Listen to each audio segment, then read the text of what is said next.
we think diversification is, as practiced generally, makes very little sense for anyone that knows what they're doing.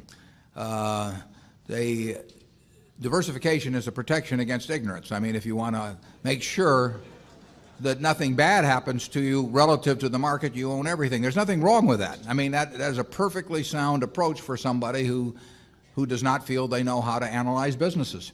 If you know how to analyze businesses and value businesses, it's crazy to own 50 stocks or 40 stocks or 30 stocks probably, because there aren't that many wonderful businesses that are understandable to a single human being in all likelihood, and to have some super wonderful business and then put money in number 30 or 35 on your list of attractiveness and forego putting more money into number 1 just strikes Charlie and me as madness.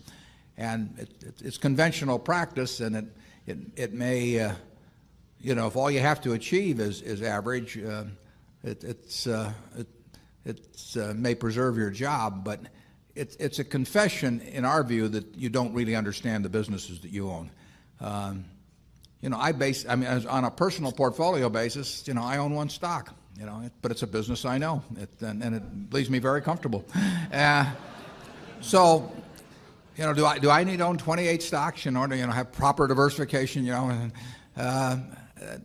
be nonsense. And within Berkshire, I could pick out 3 of our businesses, and I would be very happy if they were the only businesses we owned and I had all my money in Berkshire. Now, I love the fact that we can find more than that and that we keep adding to it.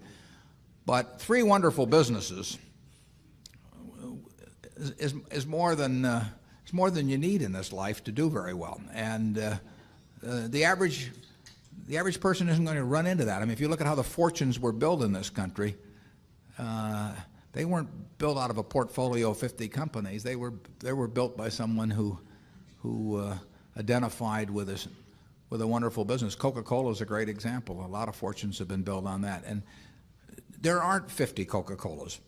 There aren't 20. If there were, it'd be fine. We could all go out and diversify like crazy among that group and get results that would be equal to owning the really wonderful one. But you're not going to find it. And the truth is, you don't need it. I mean, if you have a really wonderful business, is very well protected against the vicissitudes of the economy over time and the competition. I mean, we're talking about businesses that are resistant to effective competition, and 3 of those will be better than 100 average businesses, and they'll be safer, incidentally. I mean, there is less risk in owning 3 easy-to-identify wonderful businesses than there is in owning 50 well-known big businesses. And it's amazing what has been taught over the years in finance classes about that. But I can assure you that